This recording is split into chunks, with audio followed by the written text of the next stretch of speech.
안녕하세요. 이유한입니다. 오늘은 무한한 부를 누리는 방법에 대해서 강의해 드리겠습니다.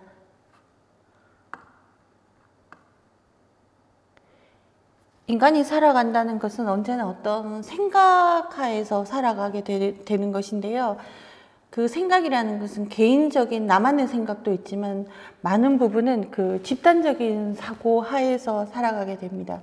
그래서 이 집단적인 사고방식, 문화의 흐름 하에서는 그 전체가 어떻게 흐르고 있는지를 이해하는 것이 이 시대를 주도해 나갈 수 있는 삶을 살아나갈 수 있는 그런 지혜가 됩니다. 우리가 알고 생각하는 것은 극히 일부분이고 그 많은 생각들은 알지도 못한 채로 그 생각의 지배를 받기 때문에 사회가 요구하고 시대가 요구하는 어떤 기준에 내 자신을 맞추려고 살아가려고 노력하게 되면은 매우 힘들어지고요. 또 만약에 반대로 그 사회나 시대가 요구하는 어떤 기준을 무시하고 살아가게 된다면 이 세상의 흐름과는 어긋나게 됩니다. 그래서 그 생각의 집단적인 사고의 흐름이 어떻게 되는지를 잘 이해했을 때 우리가 그 삶 안에서 그 사고 방식을 트인 생각으로 가지고 행복하게 살아갈 수 있습니다. 우리는 이 사고 방식에서 환상을 갖게 되는 것인데요. 그래서 집단적인 환상이 있습니다. 지금의 시대는 자본주의라는 환상이 지배하는 시대인데요. 가장 인간에게 근원적인 환상은 사랑에 대한 환상이라고 할 수 있는데 이거는 고대에서 굉장히 강하게 있었죠. 그래서 고대는 굉장히 낭만적이고 고전적이다 이런 얘기를 할 수 있고요. 그래서 이 사랑이 지속돼서 그게 완벽함을 추구하게 되니까, 왜냐하면 개인적 수준의 사랑은 완벽하지가 않고 항상 실패로 끝나는 경우가 많죠. 그래서 신의 사랑을 생각하게 되었죠. 그래서 중세는 그 완벽한 신의 사랑을 환상으로 추구하는 시대가 되었습니다. 근데 결론적으로 이 고대와 중세는 왕이 지배했었고 또 중세에는 강력한 또 성직자의 권력이 있었죠. 그래서 이 근대에서는 이렇게 눈에 보이지 않는 사랑, 눈에 보이지 않는 신을 추구하는 것보다는 과학적인 사고를 해야 되고 또 어떤 강한 한 존재의 지배를 받는 것보다는 모든 사람이 행복한 그런 삶을 추구해야 되겠다라고 이제 인간의 의식이 발전하기 시작했습니다. 그렇다고 해서 그 사랑의 환상이 사라지진 않고 또 신에 대한 환상도 사라지지는 않죠. 이 고대와 중세를 흐르면서 이런 환상들은 가부장 제도와 함께 했는데요. 가부장 제도라는 것은 이제 남자가 한 집안의 리더로서 책임을 지는 것을 말하죠. 그래서 이게 남자가 우월하다라는 편협된 사고방식을 낳기도 했는데요. 남자가 우월하다라는 그 편협된 사고방식은 아직도 많이 존재하는 것이고 많은 경우에 남자도 여자도 같이 그 생각의 피해자가 되고 있습니다. 그래서 이제 이 근대라는 것은 민주주의 사고방식과 또 과학적인 사고방식이 특징이 되는데요. 노자 도덕경 17장에 보면 최고의 통치자는 백성들이 그가 있는지 알지 못한다고 합니다. 그래서 그것을 태상 부지유지라는 구절로 표현되고 있는데요. 태상이라는 것은 최고의 통치자를 의미합니다. 노자의 정치사상의 특징을 가장 잘 나타내주는 말인데, 최상의 군주는 하늘의 도리에 순응하고 세상의 물정에 맞는 정치를 하기 때문에 백성들은 그의 존재를 인식하지 못하고 그저 다스리는 누군가가 있다는 것만 알 뿐이라고 하는 것입니다. 그래서 이 가부장제는 하나의 강한 존재의 모든 것을 몰아주는 형태의 그 사고방식인데요. 하나의 강한 존재가 된다는 것은 본인에게도 굉장히 큰 부담이 되는 것이죠.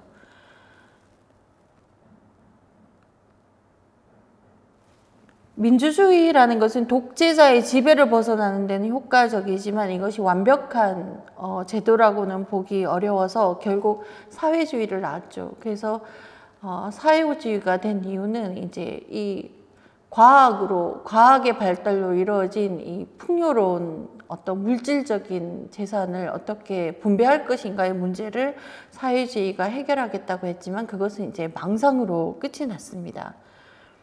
그래서 이 민주주의라는 것은 다수결 또는 하향 평준화를 가져오는 시대인데, 그래서 지금의 이 시대를 평균의 시대라고도 하는데요. 평균의 시대라는 거는 사람은 모두 이 정도의 교육을 받고 또 이 정도의 외모를 가지고 이 정도의 물질적 부를 누리며 또 이 정도의 외모를 가지고 이렇게 모든 것을 어떤 평균적인 기대치를 가지고 거기에 맞추려고 하는 거죠. 이 평균이라는 환상은 또다시 인간의 개성과 능력을 억압하게 되는데요.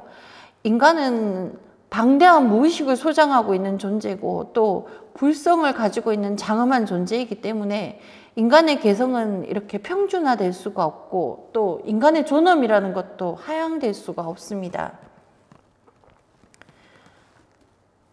다만 이 인간의 개성과 존엄도 이 세상에서 목숨을 연명하는 일 앞에서는 내려놓을 수밖에 없게 되는데, 왜냐하면은 단순히 이 밥 한 끼를 먹는다 할 때는 우리가 밥을 얻어먹어도 되는 것인데요. 지금 이 고도로 발전된 자본주의 시대에서는 경제력이라는 게 단순히 우리가 음식으로 생명을 연장하는 것 이상의 어떤 문명적 가치가 있습니다. 그래서 이 지금 고도로 발전된 자본주의는 매우 심각한 어떤 시스템으로 우리를 위협하고 있는데요. 영원히 사는 존재는 아니지만 살아있는 동안만이라도 인간의 존엄을 지키면서 살아가기 위해서 이 경제력은 무한히 필요한 시대가 되고 있습니다. 그래서 물질을 색즉 시공이라고 해서 반야신경에서 비어있다고 했는데, 우리 인류는 오랫동안 이 물질적 빈곤의 문제 앞에 완전히 넘어서지 못하고 있는 실정입니다. 사실 전체적으로 매우 풍요로워졌는데 분배의 문제에 있어서 사회주의는 이미 망성으로 밝혀졌고요. 분배의 문제에 있어서 모든 사람이 정말 무한한 부를 누리고 있는가 하면 그렇지 않다고 볼 수 있겠죠. 그래서 이 자본주의의 완성은 어디에서 이루어지는가? 자본주의 완성이라는 것은 자본주의 환상이 이루어지는가 하는 것인데요. 이 자본주의 환상은 사회주의적인 혁명으로 이루어지는 것이 아니라 이 개인적으로 각자가 해결해야 될 문제로 남습니다. 그래서 이 자본주의가 가져다 환상이라는 것은 뭐냐면 이 무한한 물질적 풍요가 인간의 모든 욕구와 만족을 채워줄 거라는 그런 사고방식이죠. 하지만 프로이드는 행복은 문명의 가치가 아니라고 했습니다. 왜냐하면은 행복은 쾌락과 떨어질 수 없고, 이 쾌락을 생각할 때 우리가 노동하면서 쾌락을 느끼는 사람은 별로 없잖아요. 그래서 이 노동을 할 때는 현실 원칙이라고 해서 쾌락을 접어두고 현실에 충실해야 된다고 해서 프로이드는 현실 원칙과 쾌락 원칙이라는 이야기를 했습니다. 그리고 마르쿠제는 이게 사회적으로 시스템화되면서 과잉 억압돼서 인간이 일을 하기 위해서 어느 정도 놀고 싶은 것을 참는 정도가 아니라 그 이상의 어떤 놀고 싶은 욕망 자체가 거세된다라고 해서 이걸 과잉 억압된다고 표현했습니다. 그래서 인간의 행복은 단순히 정신적인 차원에서만 논할 수는 없는 것인데요. 그래서 어떻게 하면 이 인간의 존엄과 개성을 무시하고 살아가지 않고 이 물질적 분배의 문제를 해결할 수 있을까 했을 때 이 전체적인 풍요의 원인이 되었던 과학적 사고는 모두가 기본적으로 장착해야 되는 것 같습니다. 하지만 이 과학적 사고로 인간의 내면의 가치에 다다를 수는 없는데요. 모두가 내면의 가치에 관심을 기울이려면 이제 남과 다른 가치를 공유하면서 세상에 기여하는 삶을 살 수 있습니다. 그렇게 될 때 이 물질적 풍요의 분배 문제는 해결될 것으로 보이는데요. 나만을 위해서 사는 사람에게 돈을 지불하고 싶어 하는 사람은 아무도 없습니다. 하지만 쉽게 다른 사람과 대체될 수 있는 정도의 기여를 하는 사람에게 무한한 많은 돈을 지불하고 싶어 하지는 않죠. 그래서 예전에는 다른 사람을 위하여 사는 것을 봉사, 사랑, 희생이라는 단어로 설명했다면 지금은 다른 사람을 위하여 사는 것을 다른 사람을 행복하게 해줄 수 있는 나만이 가지고 있는 가치를 가지고 있을 때라고 볼 수 있습니다.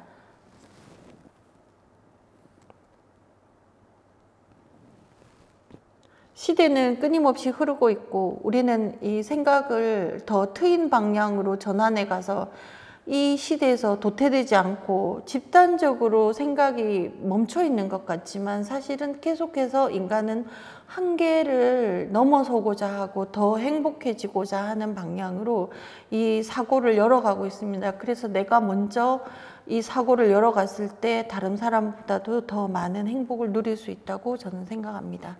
그래서 인간은 무한한 존재이기 때문에 원래가 이 무한한 부를 누릴 수 있도록 되어 있다고 생각합니다. 오늘은 여기까지 강의하겠습니다. 감사합니다.